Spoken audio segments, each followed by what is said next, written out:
आज आरडब्ल्यूडीसी सड़क का जो पास हुआ है उसका आज शिलान्यास किया गया है। जो मुरलियाडीह से बखरी से मुरलियाडीह मदरसा तक जाने वाली सड़क का शिलान्यास किया गया है। एक मदारीपुर से जो मिर्ज़ापुर से जो सड़क जाती है वहाँ शिलान्यास है। दूसरा नरहरपुर से बंगराह जाती है, उस सड़क का शिलान्यास था। बाजितपुर पंचायत में बाजितपुर से झखरा टोल जाती है सड़क, उसका शिलान्यास था। और एक सामुदायिक भवन का जीर्णोद्धार बनतारा में उसका उद्घाटन हुआ है। हम सबसे पहले अपने क्षेत्र के महान जनता को धन्यवाद देता हूँ क्योंकि उन्होंने मुझ पर विश्वास जताकर और मुझको उस सदन में भेजने का काम किया, जहाँ से मैं आज उनके प्रयास से, उनके आशीर्वाद से मैंने जो अपने विधानसभा क्षेत्र में जो सड़क है उसका सड़क हो, पुल हो, पुलिया हो, चाहे हेल्थ एंड वेलनेस सेंटर हो, कब्रिस्तान की घेराबंदी हो, मंदिर की घेराबंदी हो, उसको करवाने का मौका मिला। और जनता ने जिस विश्वास और लगन से मुझे आशीर्वाद दिया, मैं ईमानदारी से उनके बातों पर हमेशा खड़ा उतरा।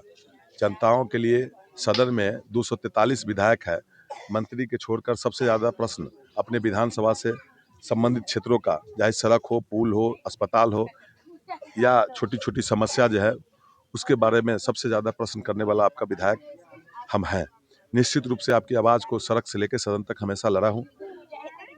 कुछ सड़क नहीं बना, उस सड़क को भी मैं प्रायोरिटी के आधार पर अभी भी कुछ टेंडर में गया है, उस सड़क सबको भी हम चाहेंगे जी हो जाए। सबसे पहले इस सड़क के लिए मैं अपने नेता आदरणीय तेजस्वी प्रसाद यादव जी को धन्यवाद देना चाहता हूँ, जिन्होंने 17 महीने के कार्यकाल में जब इस विभाग के आरडब्ल्यूडी के मंत्री थे तो उन्होंने हमारे विधानसभा क्षेत्र सहित पूरे बिहार में हजारों सड़क का पास उन्होंने किया।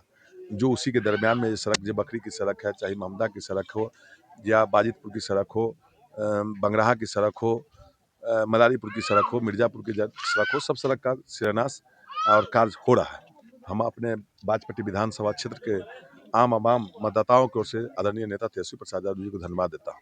अभी सरकार में नहीं भी रहकर हमारे नेता के अनुसार से सरकार को चलानी पड़ती है मुख्यमंत्री जी को, क्योंकि हमारे नेता, आपके नेता आदरणीय तेजस्वी प्रसाद यादव जी कहे थे कि हमारी सरकार बनेगी तो हम 10 लाख लोगों को सरकारी नौकरी देंगे। 17 महीने के कार्यकाल जो उनको काम करने का मौका मिला तो उन्होंने 5.5 लाख युवाओं को सरकारी नौकरी दिलवाने का काम किया। इतना ही नहीं, उन्होंने कहा कि वृद्धावस्था पेंशन की राशि 400 से बढ़ाकर 1500 किया जाएगा। उन्होंने कहा 200 यूनिट बिजली फ्री दिया जाएगा हमारी सरकार बनेगी। तो अब जो एनडीए की सरकार है उसके पास कोई एजेंडा नहीं है, उनके पास कोई रोड मैप नहीं है। हमारे नेता, आपके नेता आदरणीय तेजस्वी प्रसाद यादव जी के रोड मैप पर उनको चलने के लिए आदरणीय नेता तेजस्वी प्रसाद यादव जी मजबूर कर देते हैं और उनकी योजनाओं को धरातल पर उतारने के लिए मुख्यमंत्री को विवश कर चाहे बिजली 200 यूनिट बिजली फ्री की बात हो, 200 हमारे नेता ने कहा, 125 यूनिट बिजली फ्री किया। उन्होंने कहा 400 वृद्धावस्था पेंशन की, 1100 किया। सब तेजस्वी प्रसाद यादव जी के दबाव में हुआ है, आदरणीय तेजस्वी प्रसाद यादव जी की सोच से हुआ है। और अभी हमारे नेता कहे कि हमारी सरकार बनेगी तो 2500 रुपये प्रत्येक माता बहनों के खाता में दिया जाएगा। गैस सिलेंडर जो है 500 रुपये में दिया जाएगा और संबंधित सभी विभाग में जो रिक्तियाँ खाली है उसको बड़े पैमाने पर बेरोजगार को रिक्तियाँ खंगाल कर नौकरी दी जाएगी। तो तेजस्वी प्रसाद यादव जी जो कहते हैं वो करके दिखलाते हैं।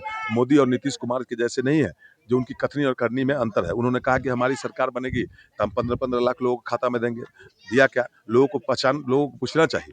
जो एनडीए के लोग वोट देते हैं, जो अपने खून पसीना से, हम लोग को अगर आरजेडी के वोट दिए, ठीक बात है, नहीं भेजा गया पैसा, लेकिन एनडीए के जो भारत के प्रधानमंत्री नरेंद्र मोदी जी को अपना खून पसीना एक कर भारत के प्रधानमंत्री के रूप में बनाया, तो उनके खाते में तो 15-15 लाख रुपया दे देता। लेकिन बाद में उन्हीं के नेता अमित शाह जी कहते हैं ये जुमला है, चुनावी जुमला है। इसलिए हमारे नेता आदरणीय तेजस्वी प्रसाद यादव जी चुनावी जुमला नहीं करते हैं, वो कहते हैं, वो करके दिखलाते हैं।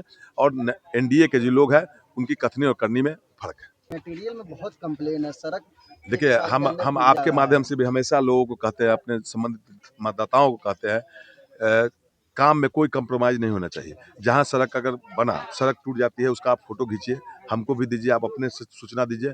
आप मेंटेनेंस पॉलिसी के तहत उसको 5 साल तक उस संवेदक को ठीक-ठाक करके रखना है। अब नए मेंटेनेंस पॉलिसी में अब 7 साल का दिया है समय, लेकिन जो पहले से रोड स्वीकृत है उसको 5 साल तक उसी संवेदक को उसको ठीक-ठाक करके रखना है। इसलिए जहाँ पर जो शिकायतें मिलती हैं, हम आपके माध्यम से भी कहना चाहते हैं, जिस संवेदक को अच्छा से गुणवत्तापूर्ण काम करें। नहीं तो हम जिस सड़क के उद्घाटन और शिलान्यास में जाते हैं, गुणवत्ता में कहीं कमी आती है तो हम हमेशा जो निगरानी से भी कल 31 तारीख हमारे क्षेत्र में करीब 5 सड़क का निगरानी विभाग से जांच करने के लिए टीम आ रही है। तो हम लिखने में कहीं कतई नहीं करते हैं, हम संबंधित अधिकारी को, पदाधिकारी को गुणवत्तापूर्ण अगर नहीं बनता है तो हम लिखने के काम करते हैं।